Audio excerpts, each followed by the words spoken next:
We are broadcasting from the Bluechew studios. Try Bluechew free when you use our promo code ARN at checkout. Just pay $5 shipping.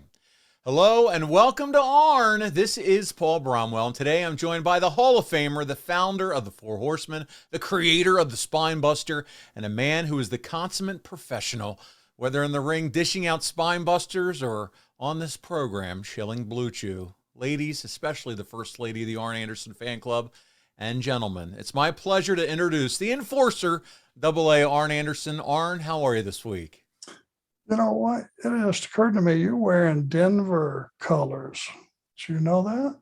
No, I didn't know that. Think about it. Look at that for just a minute. Okay. You don't think so? Yeah, I can see that, but you like it, right? Because it's I'm digging the shit out of it. Yes. It's the Horseman logo shirt. For those that are just listening to audio only, I got a Horseman shirt on. Arn has a Horseman shirt on. And which, by the way, they can check out, right? The Horseman store is open for business, my friend, right? It is. And we're, trying to pin down some jackets, a jacket company, pin down some hats and visors and stuff. So anything out there you would like to see with the Horseman logo, let us know. There Please. You go. And we will try our very best to accommodate you. Man, listen, he owns it. He owns the trademark. We're getting all kinds of merch out there for you, so check it out. If you're a fan of the Four Horsemen, this is the time to scoop up on all this fantastic merch. I love this gray shirt here with the Horseman logo, and man, you're rocking a snazzy one too, Arn. So let's do this, man. Let's talk about what we're diving into. It's November this month. Last week we talked about all things October '89, including the title change that occurred on two different TV programs, the House Show Loop with Demolition and the Saturday night's main event with the Rockers. Today, we're going to cover that last month of your time in WWF as an active wrestler. Are you ready to dive in, AA? Yeah, this is going to be a little heavier than we've been talking about lately. It is. I've got the questions lined up, and so let's jump right into it. Arn, the month of November began at the television tapings in Wichita, Kansas. On the program, Tully wrestled the Ultimate Warrior for the Intercontinental Championship in what would be Tully's last match in WWF. During that match, you interfered, leading to a DQ at the 6-minute mark of the contest. With Survivor Series coming up, Haku and Andre joined the fight, outnumbering the Warrior at first until he was joined by his Survivor Series teammates, the Rockers and Jim Neidhart. Even with you guys on your way out, Vince used this match to build to the Survivor Series. But that build would exclude one Tully Blanchard. After this TV taping, Tully is fired for failing a drug test. You guys had already given notice as a team and were scheduled to finish up at the Survivor Series. The failed drug test meant that Jim Herd, who is now the head of WCW, declined to hire Tully as agreed. You've told us in the past, Arn, that this led to your money being cut because the $250,000 3-year contract that you guys agreed to included both you and Tully. Now, I want to ask a few questions as we're going to dig into this. First, Tully had the reputation, buddy, as being someone who liked to indulge and have a good time, but up to this point, to the best of your knowledge, had he ever been drug tested? And since this is your show, were you ever drug tested in the WWF? Yes. And when we first got there, many times. And I think, number one, we got to, let's see,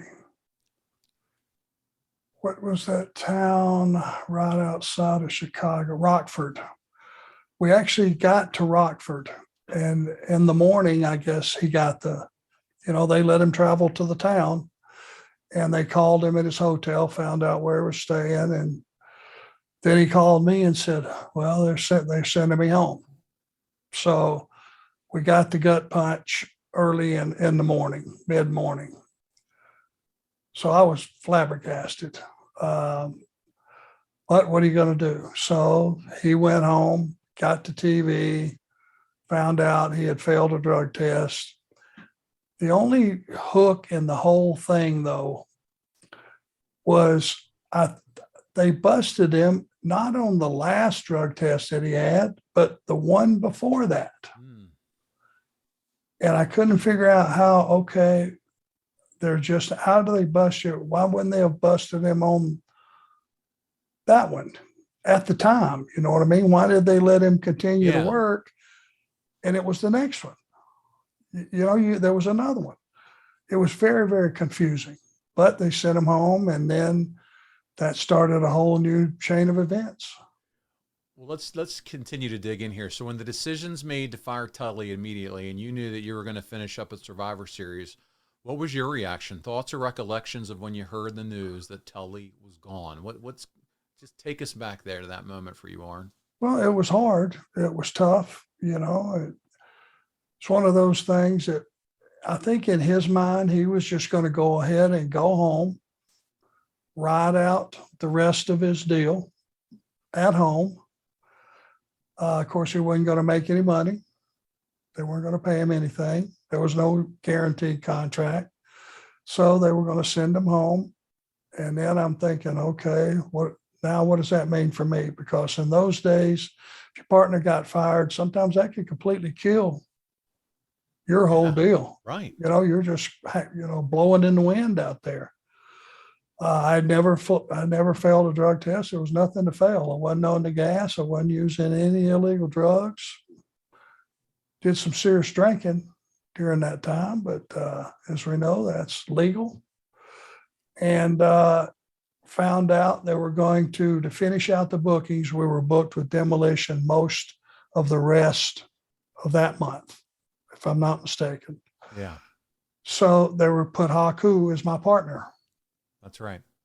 Which was awesome. That calmed all my nerves, calmed all the jets. He and I had become very good friends. And to this day, we're very good friends to that day. So that part of it worked out. We didn't hear anything from WCW. There was zero radio silence. And we had go ahead and negotiated a deal through Rick. It was going to be 250 times 3. And nothing was said about it. So now I'm going to start to continue to work out my notice. And that's where we're at with this thing. Can you tell us, Arn, the best that you remember, how word would have ever gotten back to Turner about Tully failing the drug test? Oh, that's something that there was no social media or any of that stuff, but that would have made it through the hotline, the Stooge hotline. People that didn't like Tully, people that wanted to see Tully fail, I would suggest that maybe somebody from WWF even tipped them off. Yeah. I would think. Now, they didn't know for a fact that we were going to go to WCW because Japan had contacted us, and we were kind of telling everybody we're probably going to just go home and, relax a little bit and probably make some Japan trips. We never mentioned WCW. But things get out. Boys are still talking back then. Yeah. Yep. Yeah. Certainly are. Well, you have one failed drug test, and Tully Blanchard is virtually out of wrestling forever with only a few appearances here and there. Tully was the flashpoint. Think about this, so many angles, especially as from my childhood. The rivalry with Magnum, the creation of Tully Blanchard Enterprises, the matches with Dusty, bringing Baby Doll in, the run with the Horsemen, and of course, Arn, the run with the tag titles, both NWA and WWF. Did it surprise you that there was no negotiation or road to redemption for a guy like him? Was the drug test just the reason everyone needed just to blackball the guy at this point, or what? I don't know how he handled it going forward. I don't know if he went into a, cocoon and just didn't talk to anybody. I don't know if he was bitter and indignant about his situation. Because, to fulfill this sequence of events, I continued to work every day. He went home, and we really weren't in that much contact. Maybe there was one phone call, after I got home off the road. Any updates? No, I guess I'm just going to sit home. I said, okay, well, I guess I'm just going to finish working out my notice. There was no updates or anything like that. But for a guy that could work like that, for it to suddenly retire him. Yeah. I don't know if there was. Now, remember, at this time, there was only just a few places. I mean, I don't know how he would have fared in Japan. They like the bigger guys over there. I don't know that would have been a good fit. You weren't going to make a lot of money in Tennessee. And WCW and WWF was the only other two options. So when you left WWF and now what will turn out to be you screwed yourself with, WCW, that took a lot of options away. Yeah. And I'm sure they got lowballed by independents, on what they were willing to pay him, because they knew he had screwed himself both places. Yeah. So here was the way the Jim Herd thing went down. I mean, I finished up, which we'll get to, I guess. I finished up at Survivor Series, and we'll talk about that in just a little bit. But I just went on about business as usual. Here was the thing that floored me. I started to get checks from my time with Haku. The first 2 weeks, it's like my checks doubled. And I said, Barry, Jesus Christ, damn, money's been good. And we never talked about what you made or what another guy, you never asked what another guy made. And he went, well, not that good. And I said, okay, well, I thought that was good. And it was. It turned out Vince's master plan now that he screwed Tully, because he always wants to have the last word. That's the thing. It's like blind obedience. You work for the guy and it's his way or the highway. But that last month of all those house shows, he ended up catching up not only the 50 grand that he owed me, when it all shook out, it's all said and done. When I got my last check for WWE, WWF at the time, I had more money than I'd ever made in my life. Oh my goodness. And by 50 grand, that's what I was up. And this is just from partnering with Haku? No, it was because he wanted to show me, I told you I would make it up to you, and this is how easy it would have been if you would have stayed. You fucked yourself by leaving me. Oh. How diabolical and brilliant. So he just showed me what I already knew. And we knew that day that 50 grand a piece was nothing. It's the fact that we asked him and called him on it. And we said, Vince, you said, when you go, Vince, you said, and he goes, I don't recall that. You got nowhere to go. You're screwed. Because when he says, I don't recall it, it never happened. And those next 4 weeks were incredible. Wow. My mind's blown. I had no idea about that. It's incredible. Not only did he catch you up, but then he gave you but you made an additional 50. That 50 grand that he had promised, that we would make more than we ever made for Crockett. Well, that 50 did it. Wow. Okay. And it was 50 pretty much to the penny. And then another the 50 above it. Yeah. And Tully had to know, because I had to tell him what happened, and he wasn't getting paid anything. I didn't tell him a figure. I just went, Jesus Christ. He said, how's your money been? It was one of those things, they're raping you, on the way out, because that's the way it happens sometimes. Yeah, right. That's what you figure. Yeah. If you had heat, they're going to screw you all the way out. Sure. And I went, I can't lie. It's been the best it's ever been, the son of a bitch. Oh, now, Tully, I mean, Tully. Devilishly evil. Diabolical. That's probably the word I was looking for. Listen, my goodness. Okay, well, there's the big nugget for this week, boys and girls. That's incredible. So all that last month, and then here comes the money. Arn, though, is it fair to say, as we continue to talk about Tully here a little bit, man, that since he was out, though, as far as the horsemen go, even after adding Sid in the coming months, they would never enjoy the same success and prominence as you guys did back in the 80s. And was that because Tully never really was part of it again? Do you think that?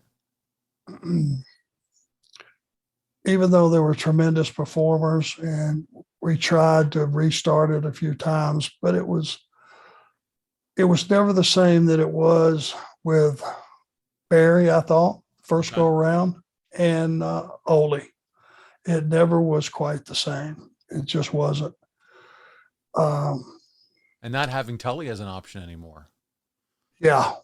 Yeah. Without, I feel like, and there's going to people take this the wrong way, but I feel like Tully and I were the nucleus, cornerstones of the Horsemen, and we were the one unsung heroes that went in there, kicked some ass, and got our ass kicked quite a bit to keep and protect Flair, who was the world champion, and allow him to hang on to that belt. That was the story. As long as he had us watching his back, he was going to be world champion as long as he wanted to be. And that was the story. And without Tully and I felt like when we walked out the door, that everything changed. Arn, when this, for lack of a better word, windfall happens, I mean, as a mature man who has spent 40 years in this business and 30 years removed, looking back now, do you still feel you did the right thing, just continuing to move on? Or is there a part of you that thought, man, I should have just walked back and say, hey, Vince, am I still done, or do I have a shot to stick around? When I walked out of Crockett that night in Philadelphia, I knew there was no turning back. When I put in my notice and he took his shoes off, as symbolic as that is, took his gym shoes off that day, I know there was no turning back. Nobody screwed Vince out of his workout. He worked out every day, every TV. He would disappear in the afternoon after production meeting and all that. He would go work out. And for him to not do that, there's no turning back. So I knew that going into the last shot, which was Survivor Series, there's no turning back. Any regrets? Nope. Good. Because they, like I said, they cut my money, and I'll just go ahead and tell you the conversation with, now this has not been, Tully hasn't talked to him. He thinks the deal is still good. I think the deal is still good. A day before or something, Survivor Series or whatever, I talked to Rick and he goes, God, I got some bad news and I don't know. I think I can fix it, but I don't know. I don't know if I can or not. They're not going to hire Tully. They just said it's too bad for the company. So I finish out Survivor Series. I go home. I go down to Atlanta to meet with Jim Herd, and I walk in. Now this, and I don't know who put this in his head. I don't think he's smart enough to have done this, but I sit down, I know we had a handshake deal on the 250, he said, but fact is, I was hiring a team, and you are not worth as much as you and Tully were as a team. So I'm going to cut you $150,000 off that contract. It went to 150 to 250 instead of 250 times. So yeah, that's a lot of money at my house. Yeah, absolutely. But for him to say that you're not worth as much as a team or as a single as y'all are as a team, that had to come from somebody, I don't know. Pretty evil son of a bitch, whoever put that in his head. I just don't think he came up with that. But hey, it didn't matter because I went from being on the road. Here's the ace of the entire thing. I went from being on the road 24 days a month to 8 days a month. And most of those 8 days were around Atlanta. That's beautiful. So I could drive down and I could drive back at the end of it. I never had to stay. I didn't have to stay over but a couple, 3 times a month, maybe. And being home meant everything. There you go. So it all worked. I mean, yeah, the money, that's a big hit. Like you said, it's a lot of money to anybody, but the trade-off is the family time and all the time that you got to be at home. And sometimes you can't put a price on that. No, you can't put a price on it. And it meant more to me than anything. I had a 3-year-old, you know, our Barrett, our first son. And I just remember him crying a couple times, you know, Dad, when are you coming home? When are you Aw. coming home? You know, and what do you tell him? You can't explain it. And it just, thing is, you would come home, you'd be so exhausted the first day. You go eat lunch, they pick you up at the airport, you go eat lunch, you go die for that day. You got a middle day that's kind of free. Third day, you're packing to go back on the road. So it's not really like 3 days off. No. We It's a try to hard, act like it's a big, nice 3-day vacation, but it ain't like that at all. it was a hard place to work, buddy. I'm not kidding you. I bet you. Well, listen, regardless of what transpired at the TV tapings, you're back on the road. And following Tully's firing, the WWF still delivered the marquee tag team matches with you and Demolition. And as you said, for almost the entirety of November, you teamed with the King, Haku, your buddy. But interestingly, on November 2nd in Rockford, Illinois, 1,500 people saw you team with the man from the deepest, darkest places in Africa, Hakeem, the African Dream. You guys closed the show at the Metro Center that night in Rockford in a losing effort to the champs, Axe and Smash Arn. We haven't mentioned Hakeem or One Man Gang if you prefer. He was a stalwart for Bill Watts in the UWF.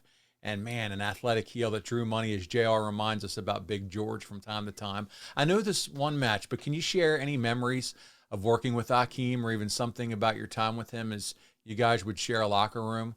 And what did you think about Hakeem and the Boss Man? They were positioned as one of the top 2 heel tag teams during your time in WWF.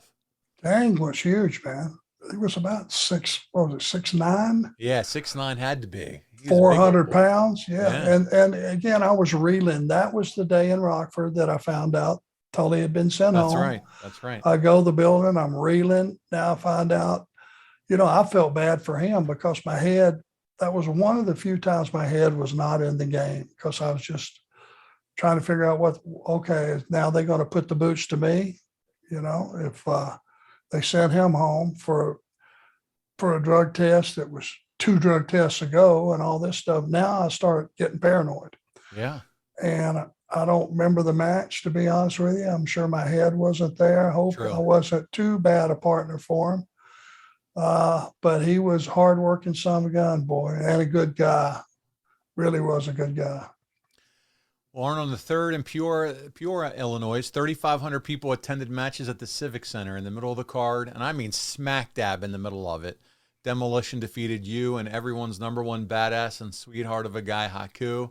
Arn, you and Haku are going to work the rest of this month representing the Heenan family, but this is as good as a time as any to ask you the question posed by AFS member Leighton Husky.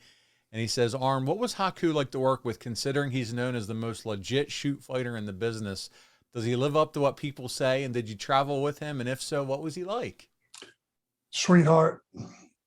The Island Boys, you'll find out, Barbarian, Roman Reigns, all those guys, the Usos, they're just nice, sweet, polite human beings. And if you're their friend, brother, they'll lay down and let a train run over them for you. Haku became probably my best friend there at the time on the road with that company. And he was just so honest, and he would do anything in the world for you. But buddy, when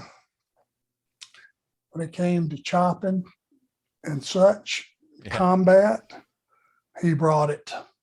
He was safe where he put it, but buddy, he brought it. And I used to sit there on the apron going, why don't I just leave him in, let him finish this? But that was not what they had in mind. So, but he was a great worker. He was smooth. I mean, he could, if you can find tape somewhere, he could throw a drop kick and hit a guy at 300 pounds right in the mouth. And it was flawless. I'm talking a 6-foot+ guy. You know, he was athletic as hell. Really was. He was a tremendous worker. I think thanks to guys like you and others on their podcast that have talked about him, that we as fans now view him through a different lens and can go back and enjoy his matches even more so than what we did growing up. Just knowing the kind of guy he was, how tough he was, not only in the ring but out the ring, but also just paying attention to some of those, throwing those drop kicks and what he could do in the ring. So I appreciate you and others that have shared stories about him, because it's definitely enhanced my overall view of Haku. Do not be his enemy, but if you're his friend, you don't have a better friend than earth. That's awesome. So listen, not only, he is the baddest of the bad, he gets tons of attention from our friends on ad-free shows. So we got a couple more questions I'm going to ask. Mr. Go Pats himself, Anthony Pyers, wants to know, if the money was too good in WWF to pass up, how effective could an Arn Haku team have been? Very good. I saw your eyebrow go up in the air like you were just thinking of how good that could be. Oh, God. But it's like, if I would have stayed, now forget about what I think the team we could have ran with the titles for a year. That's how good he was. And durable, not injury prone, perfect businessman, always there on time, no issues there. Could have been great. But if I would have stayed, he would have picked his time and there would have been a sniper shot heard around the world. He would have got me. And we know who he is. That's right. He was going to have I had to get on out there because there was no turning back. I actually had a couple of people, and I don't even remember exactly who they were, but talent going, hey man, now that you're rid of, Tully, why don't you stay? Nobody has a bad word to say about you. Why don't you say, I said, guys, because I know what's coming. I can't. Yeah, that's right. Well, the last question for now concerning the King. Friend of the show, Drew Landry, wants to know, you work with Tully for a large part of your tag team career. Compare and contrast Haku with Tully. Oh, you can't compare anybody with Haku. Nobody. That's a really good, interesting question. They were as unalike as anybody you'll ever find. Tully will tell you he was an indignant sumbitch. The reason he had so much success in the business was he was a rat bastard. And it came across to the fans. It came across to the locker room. Tully just had this thing about him that he's just indignant asshole. And to this day, and I know he's found God. I'm happy for him and all that. And, he does a lot of the ministry stuff and I'm happy about that. But deep down, Tully is just going to be Tully. And he has that. That's right. He just has that thing. That asshole quality about him. I got some of that in myself. I'm trying to do better, however. But we all got a little bit of it in us, Arn, some more than others. If you're a grown man, I think you've got to have some of it. Yeah. All of us. Him, maybe a double share. Arn, you have often referred to Haku as the human Vegematic, a man who could turn on at any notice, no matter the venue. Well, as our loyal listeners know, the one place that every guy wants to be a human Vegematic, the baddest of the bad, and the undisputed king in the bedroom, and that's where it's at. But if your scepter isn't quite as solid as it used to be, fellas, it's time you turn to the only gimmick you'll ever need to reclaim your crown, and that, my friends, is Bluechew. Bluechew.com is giving guys confidence all over the world.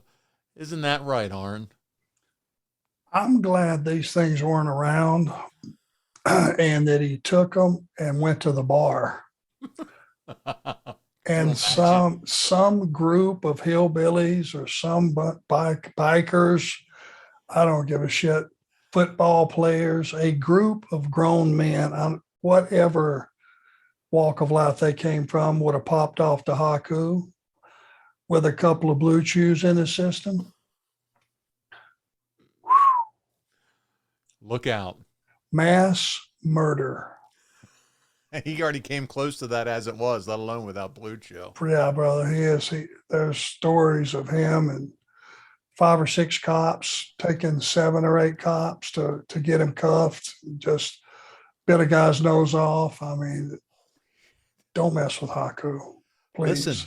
Haku, though, listen, just like the rest of us, he's normal. I mean, maybe we're talking about his abnormal ability, but he believes in Blue Chew too. And I mean, it's an online prescription service. There's no visits to the doctor's office, no weird, awkward conversations, no waiting in line at the pharmacy, and it ships right to your door. Guys, we've talked about it over and over again on this show. All you got to do is sign up at bluechew.com. You can consult with one of our licensed medical providers, and once you're approved, bam, you got it within days. The best part, all done online.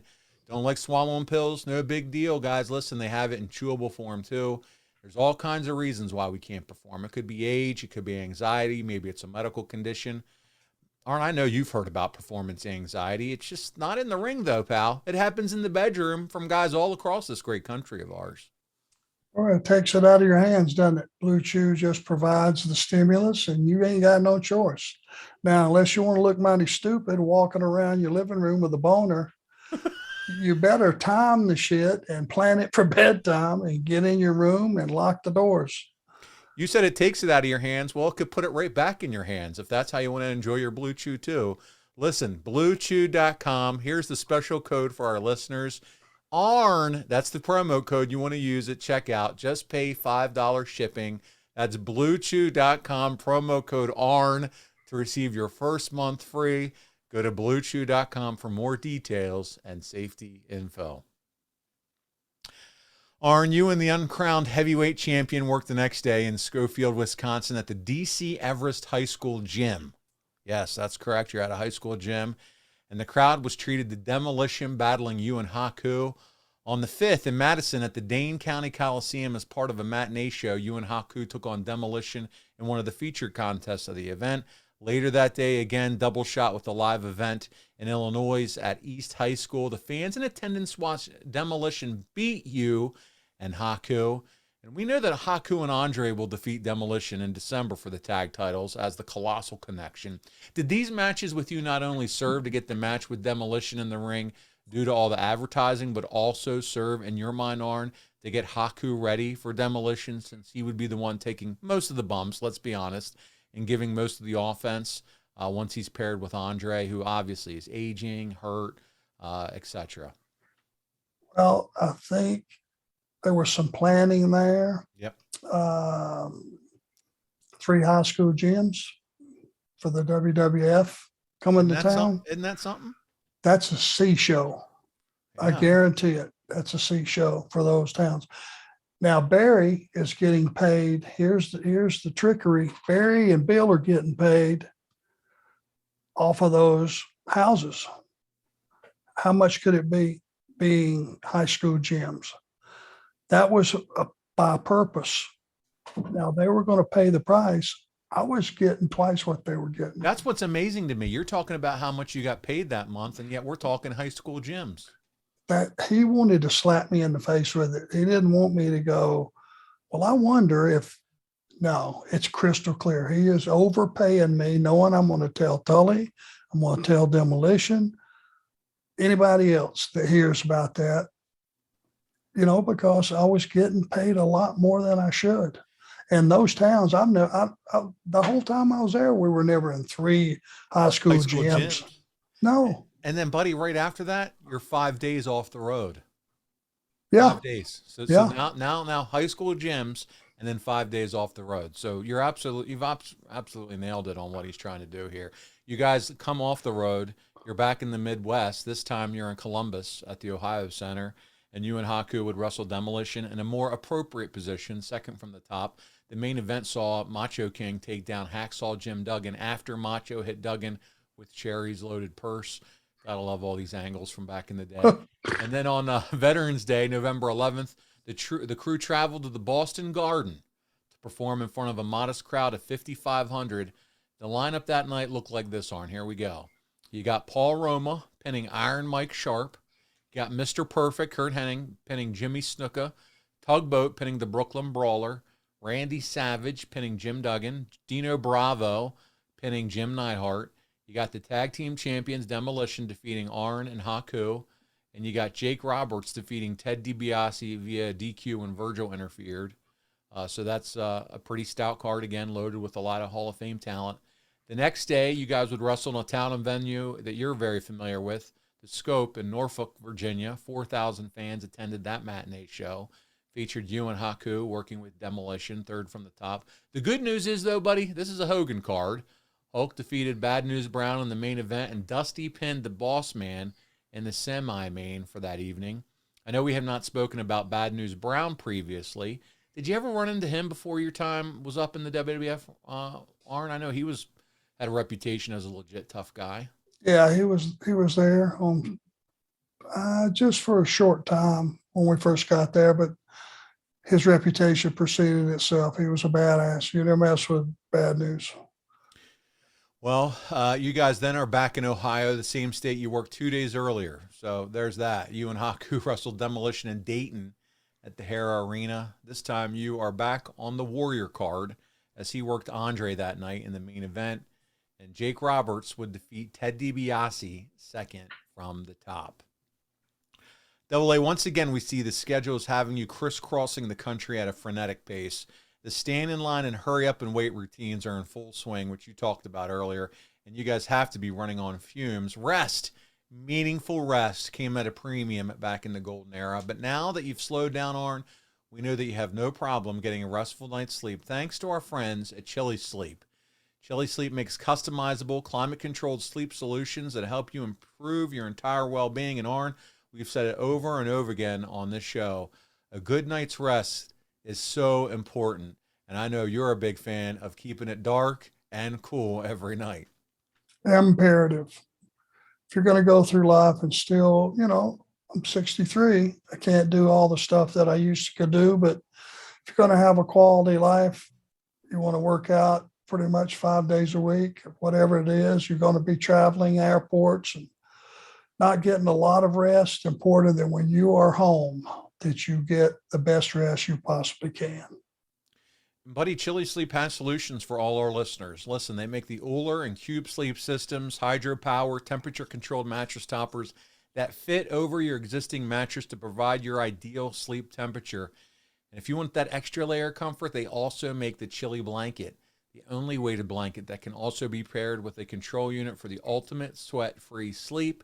So listen, head over to chilisleep.com/Arn to learn more and save 30% off the purchase of any new Cube or Uller sleep system. This offer is available exclusively for Arn listeners and for a limited time. That's Chili, CHILI, sleep.com/Arn to take advantage of our exclusive discount and wake up refreshed every day. So, Arn, following 3 days away from the road, you guys are back in the heart of WWF country working in Northeast Loop. And on the 17th, you and Haku wrestled Demolition in that sweet, sweet Cocoa country, Hershey Park Arena in Hershey, Pennsylvania.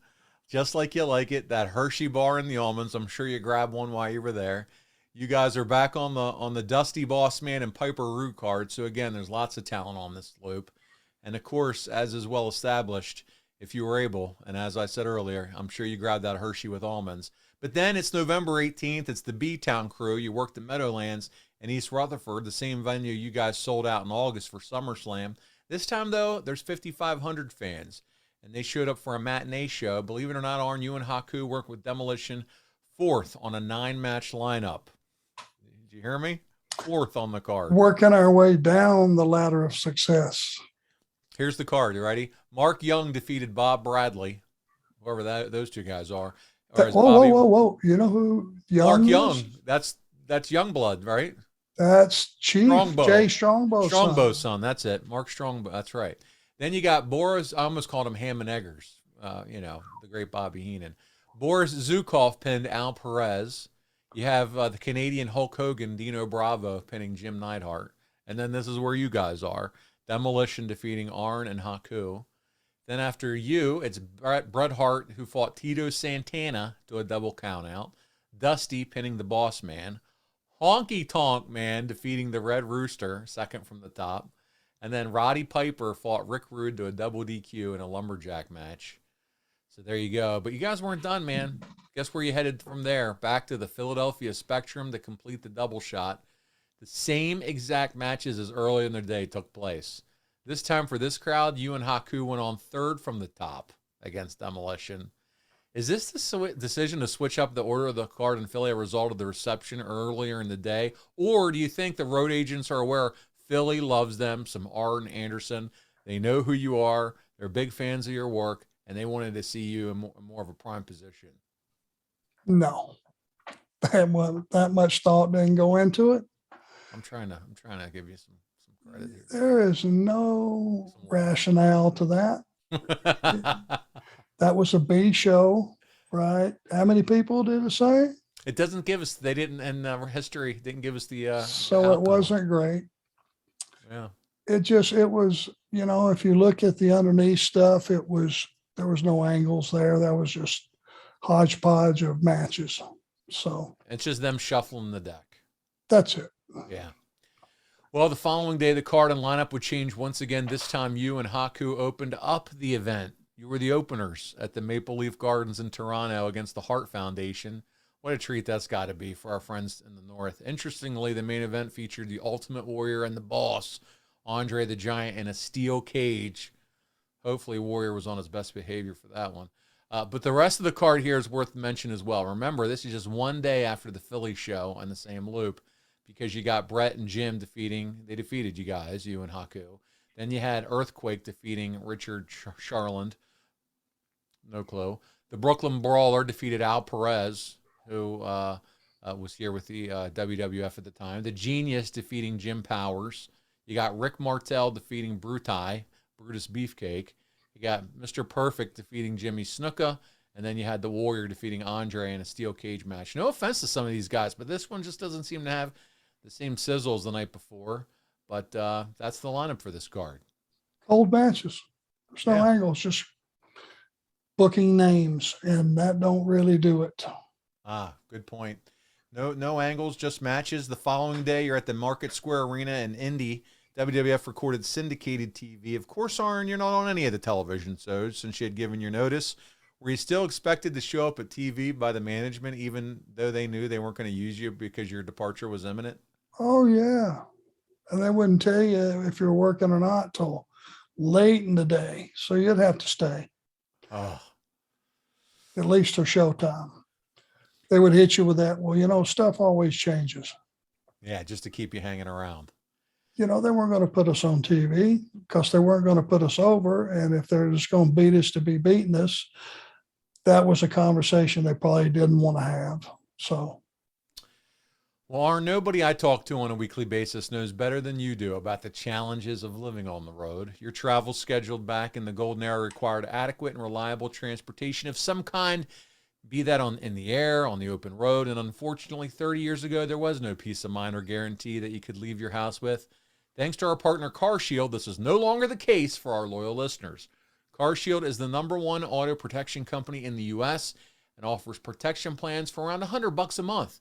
The plans cover more parts than ever before, whether your car has 5,000 miles or 150,000 miles.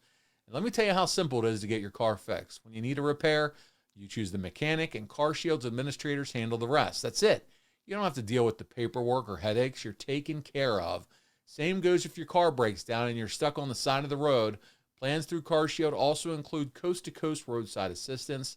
And listen, their administrators are there for rental car options and reimbursement at no extra cost to you. So get coverage today. Lock in the price now. That means as long as you own your car, no matter how old it is, you're protected from rising costs and repairs for your vehicle. So Carshield not only helps me protect myself and my wallet from expensive car repairs, they'll do the same for you. Go to carshield.com/Arn to start your plan and lock in your pricing forever. That's carshield.com/Arn. A deductible may apply. Arn, the next day, WWF recorded even more television for syndication. Again, you were not on any of these tapings, but according to our friend Richard Land with History of WWE.com, there was a match scheduled for Wrestling Challenge between the Brainbusters and Demolition, but it was canceled when Tully was fired for the failed drug test. It's been 23 years, but do you remember a planned rematch with Demolition being part of the plan before Tully's termination at all? That was just to take the heat off of them as a promotion and put it on Tully that you weren't going to have the match. That's all that was. Arn, as we get closer here to Thanksgiving, it's the 22nd. You and Haku are back at it, closing out the show against the champs in South Bend, Indiana, at the Joyce Athletic and Convocation Center. And Arn, we're finally here. Your last event for the WWF for nearly 12 years.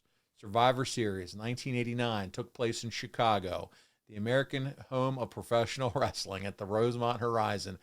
15,294 fans came to the matches on Thanksgiving night. Your match closed the show as the Heenan family. You got Andre, the King Haku, the Enforcer, Arn Anderson, and Bobby the Brain Heenan, who subbed for Tully. That's right. I didn't mess that up here. Bobby the Brain Heenan was part of that team. Took on the Ultimate Warrior, the Rockers, and Jim the Anvil Neidhart. There's 8 Hall of Famers in this match alone, and we would be mistaken to call it the main event because Hogan wrestled in the middle of the card on this night and got the pose down early, brother. So here we go. Let's talk about the match, Arn. The Intercontinental Champion, the Ultimate Warrior, Jim Neidhart and Shawn Michaels and Marty Jannetty defeated Andre, Haku, Arn, and Bobby Heenan in an elimination match at 20 minutes, 28 seconds following Neidhart, Michaels, and Jannetty's entrance. The 3 were attacked by Andre until the Warrior ran out to make the save. Andre was counted out at the 20-second mark after being knocked to the floor by Warrior. So you can see here they booked Andre just to go ahead and take the early fall. Again, you said it. The guy's in pain, not moving well. So that's what they did here with him. Haku would pin Neidhart at 3:30 with a kick to the back of the head after Neidhart knocked Anderson to the floor. Heenan pinned Jannetty, I didn't stutter or stammer there, at 8:49, following several stomps and a knee drop after Anderson and Haku double-teamed Jannetty. Michaels would pin Haku at 12:51 with a crossbody off the top, with Warrior's help pushing him after Haku missed a crossbody off the middle turnbuckle. Anderson then pinned Michaels with the spine buster at 15:38. That's right, Arn. You're going out on top. You're pinning Shawn freaking Michaels with a spine buster at 15:38. Then the Ultimate Warrior would pin you at 18:18. Did you realize that was your last pin of your career in WWF? You'd have Ultimate Warrior pinning you. It was not a spine buster, as you know. The Anderson it was, Slam. What a maneuver. Or as Tony called it, the Anderson Slam. Yeah, what a crock of shit. Warrior pinned Anderson at 18:18 with the press slam and splash after Anderson collided with Heenan. Warrior pinned Heenan with a shoulder block and splash after the bout. Warrior chased Heenan down the aisle, knocked him down on his way backstage. This is a standout match for Michaels as he went deep in this one and took a lot of the action. But on your way out, you got him with the spine buster. But in all seriousness, after working a 3-month program with you and Tully early in the year, how good was Shawn? We've asked it multiple times, man, but you pin him. Your last pin in WWF is you're pinning Shawn Michaels. The bigger story is in their final act of control, they left me down to the end. Yeah. Why wouldn't they have beat me first? Yeah. Left me in there with Warrior, and Bobby was still left, but it was basically me and Warrior for 5 or 6 minutes. Yeah. You know, that wasn't going to go well. You got all his main maneuvers, that's for sure. But it was sending you a message to the very end. Leave him in. Leave him in, and let's make sure he goes Torture out the way him. I want him to go out. Torture him. Arn, you told Conrad a story concerning your total pay from WWF back in episode 14, and I think you've shared with us already on this show how it all worked out, which is still just unreal. Before we get out of here this week, we do have some questions from the ad-free family. You ready to tackle these? Yep, let's do it. All right, here we go. First question is from Ryan, and he says, wants to know if you ever considered staying in WWF and being a singles competitor. Did you ever discuss that with Vince or anyone? No, sir. Yeah, we've talked about that in great deal on this show as the reasons why not. Drew says, Drew Landry asked, on an old episode of Something to Wrestle, Bruce said you were unhappy around Survivor Series 89.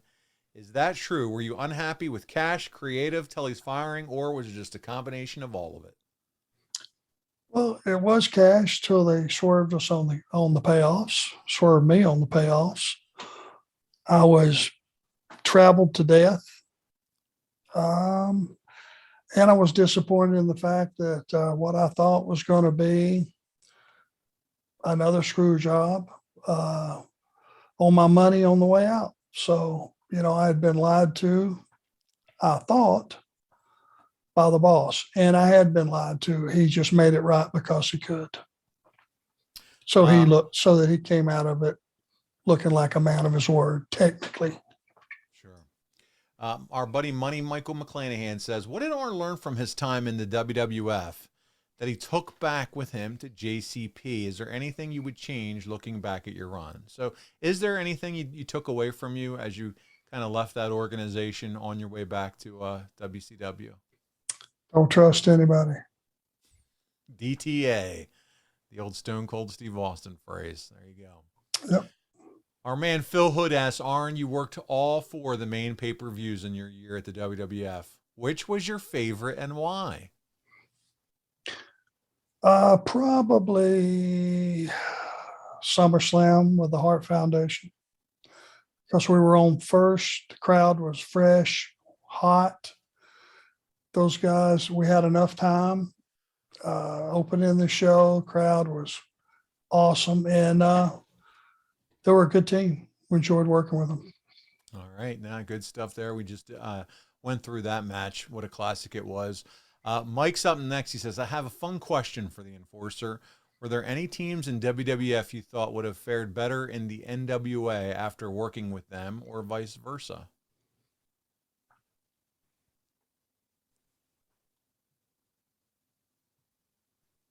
Rockers would have been great. I know I would love to see them. They would have been great. British Bulldogs, maybe, if Davey would have been, or not Davey, but Bulldog would have been a little healthier. Yeah, Dynamite, yeah. Dynamite, yeah. I think he was body was starting to tear down on him. Yeah. Yeah. Man, when you think about tag teams, because everybody thinks about the Road Warriors, Arn and Tully, the Midnights, the Rock and Roll Express, you start to throw in the Rockers, you start to throw in the Bulldogs. The tag team divisions were loaded, though, on both sides back in that era, Mm-hmm. So good. Bruce Pritchard's money man and dear friend of the show, Lenny Bakken, wants to know. Lenny, by the way, got to see him at StarCast, and it was so great connecting with you, man. He wants to know if wrestling on Saturday night's main event had any type of a different feel or vibe than any other TV taping. Production was better. It was a big deal. Dick Ebersol made you feel special. He made a point to come up and talk to you, or he did with us, and said, I'm glad you guys are on my show. I'm a big fan of you guys. And he was such a gentleman, and because he's a big deal, brother. He was in charge of NBC Sports, right? The main big man. Deal. Yeah. Yeah, and it just, you had enough time. There was a huge audience. The numbers were, my God, the ratings on that show were incredible. And everybody in the world, if you had a good outing on that show, pretty much everybody in the world saw it. Absolutely. I remember being a kid and just setting the old VCR to record it, for those shows if I couldn't stay up, man. It was can't miss Saturday night's main event. A little follow-up here to some bullshit I tried to pull on you a few weeks back. Lenny also wants to know if you think you had the Red Rooster. He says, if you think that the Red Rooster gimmick was a rib, or was it sincerely a gimmick the office thought Terry Taylor could get over with? Remember, I think I asked you if they asked you if you would be the Red Rooster, would you do it, Arn? And you pretty much shit all over that. But what about the Red Rooster gimmick for Taylor? Do you think it was a rib, or do you think they really wanted him to try to get it over? Of course, it was a rib. Yeah, no doubt. Sometimes Vince would do stuff just to entertain himself, and that was one of those scenarios. Kurt Hennig couldn't have got that gimmick over. Yeah. As good as he was, and he was Mr. Perfect. What a performer. He couldn't have pulled that off. Nobody could. Yeah, I mean, come on. A wrestling rooster. Think about it. That's correct. Jeff, not the former Bears defensive back Fisher, says, love this guy.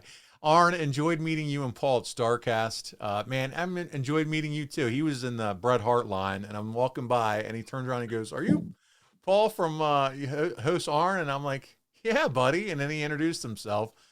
So, man, I love just having opportunities like that to meet people, and I guess he got to meet you too there, Arn, at StarCast, and I know you love meeting the fans at your meet and greets and stuff. Yes, I do.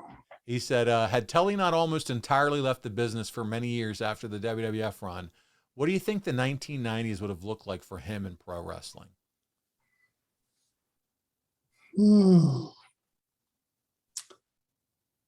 I don't know. There would have still been a spot for him because he was such a tremendous performer. It would have all depended on attitude, you know?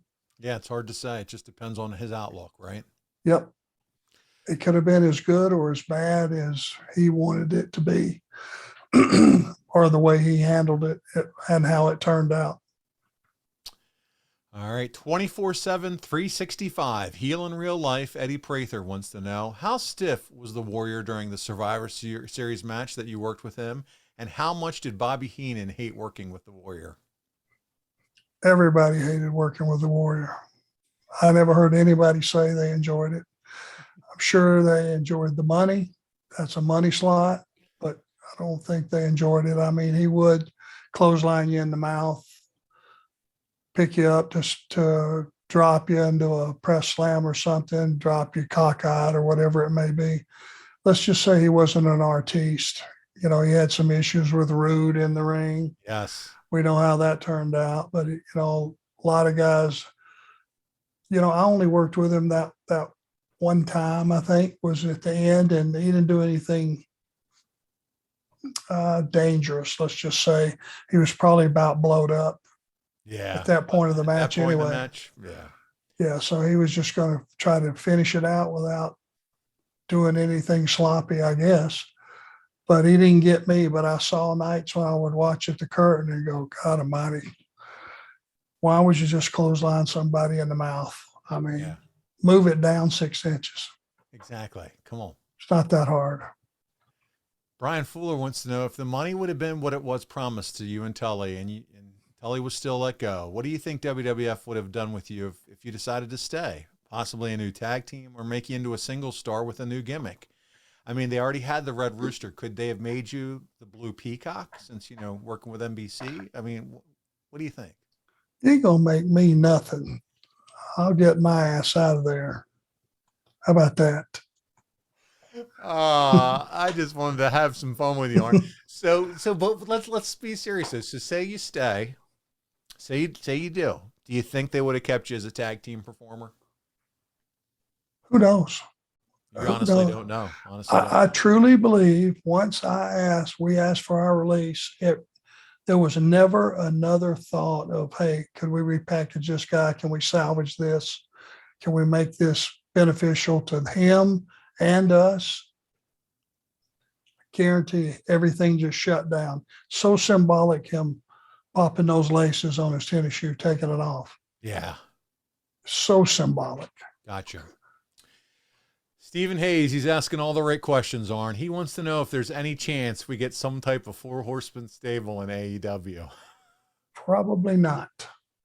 4 Horsemen are still loved, man. I'm telling you. Yeah, it was more because you got to remember, I never had a T-shirt in the business that was my T-shirt about me until after I left WWE. After 19 years, I had never had a T-shirt.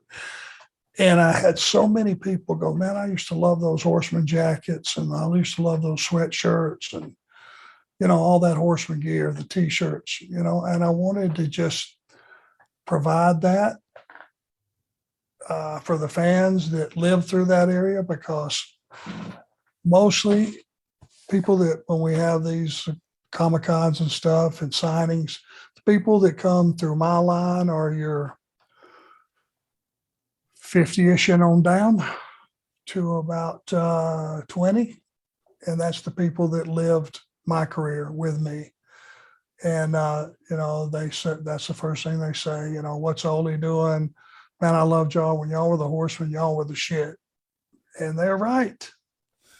So, You're not going to argue with them. yeah, there won't be probably another group of horsemen in the near future anyway. Not with that name. Not with that name. It's hard to follow. That's right. There's going to be a lot of factions and a lot of people that try, often imitated, never duplicated, but they won't have that name because you own the trademark, my friend. That's right. Brad Stanton, who can't sell anything but loves the Enforcer, wants to know, what was the parting like with Demolition? And more seriously, did you like the Survivor Series style? Why do you think it is less popular today? So what was parting like with Demolition? That's his first question. Well, Barry's still one of my best friends to this day. Bill always had nothing but respect for. Same thing. Consider him a friend. But Barry and my wife and his wife are best friends to this day. So we've maintained that relationship. It's a tough one. Tough leaving those guys. I'm sure. What about the whole Survivor Series style match? What do you think of that whole gimmick, I guess we'll call it? I never thought it made a whole lot of sense. Let's just say you're ready for your first fall to go down. Somebody hits a Anderson slam, let's just say, since we can't call it what it is, and there's a cover and nobody makes a save. What's to stop you from making a save? Yeah. So creatively, you just don't make a save. And that never made any sense to me. Gotcha. There were no rules that said you couldn't. And for the three other guys to watch when it was all about hopefully eliminating the other team and getting down to, say, 3-on-1 or whatever the deal was, didn't make much sense to not make a save. There you go. Well, they're very well thought through and makes total sense. And there you go. That's probably why it is a little bit less popular now, Brad. Final question this week, closing us out with the two most powerful words in life. Paul Rothang wants to know, what if, by chance, you were going to stay in the WWF and Vince said, who do you want as your tag team championship partner? And anyone you want. Who from the roster would have you picked? Kurt Hennig. Wow, what a tag team. Didn't even think of that. I thought you were going to say Haku, but Kurt Hennig and Arn Anderson, are you kidding me? Haku would have been just fine. But for me learning more about the business, he was such a quality performer. I would have learned every single night as his partner. We two would have torn it down, man. What an incredible pairing that could have been. What could have been? There's a fantasy booking that all of our ad-free shows and listeners will love to think about and dream of. Man, so good. Arn, listen, that's going to conclude November 89. Next week, we're going to talk about how the Enforcer returned home. Well, kind of. If JCP is no more, the NWA is hardly an entity. WCW is now owned by Turner. And Arn's new boss is the Pizza Man. That's right. You're going to join us next week as we discuss all things December 1989. Arn, are you looking forward to that one? Returning back to home. You got Jim Herd. It's going to be interesting, man. Yeah, we'll see what kind of mood I'm in that day. I may cuss him a little bit. That's okay. This is your show, so you can do whatever you want. Yeah, maybe not. Maybe. Well, let's see. See how I feel. Sounds good. Well, I'm looking forward to it. On behalf of the Hall of Famer, the creator of the Spine Buster, the founder of the Four Horsemen, Arn Anderson, I'm Paul Bromwell, and you've been listening to Arn. You're a good man, Paul. Thank you.